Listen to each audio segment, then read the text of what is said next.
Excel·lentíssim senyor don Francesc Macià, el nou govern que es constitueixi, prego Déu que faci planar sobre un i altre el tan ponderat seny català, tan cristià i tradicional. Cardenal Vidal i Barraquer.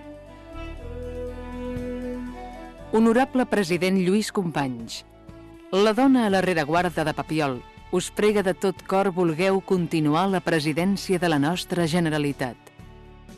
Endavant per Catalunya i per la llibertat.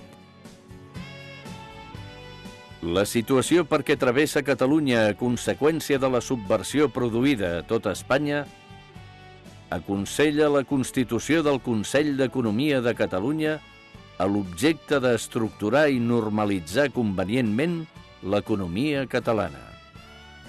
El conseller d'Economia i Serveis Públics, Josep Tarradellas. Senyor conseller de Treball de la Generalitat de Catalunya, us donem a continuació els noms per a formar part del Consell del Treball.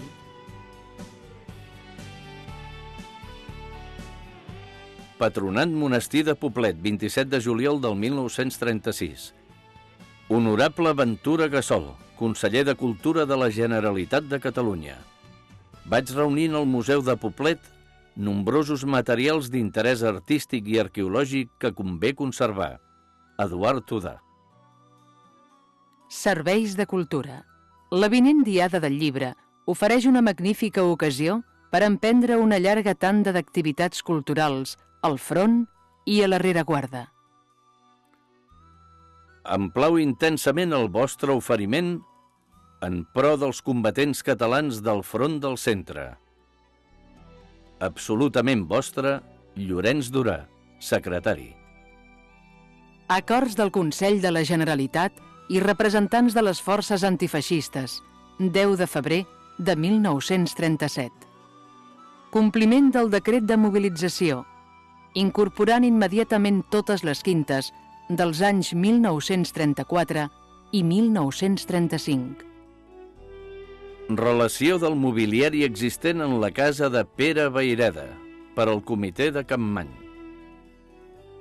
Celler gran, 10 bocois plens de vi, un bocoi buit, vàries botes buides. Capmany a 10 d'agost del 1936. Detención de Simón Figuera Serra por ocupación de 190 huevos docenas, 4 lechones y 3 conejos, y se dedicaba a venderlo a precios abusivos. Relación de los refugios que avala esta sección. Socorro Rojo Internacional, calle Ganduxer, Torre Florida, 3.000 refugiados. Aspectes actuals que reclamen solució urgent. Existeix un important nombre d'infants orfes que caldria recollir en la seva totalitat i traslladar-los a un establiment adient. Estat català, 10 a Ràdio Lleida pels anuncis radiats, 77 pessetes amb 40 cèntims.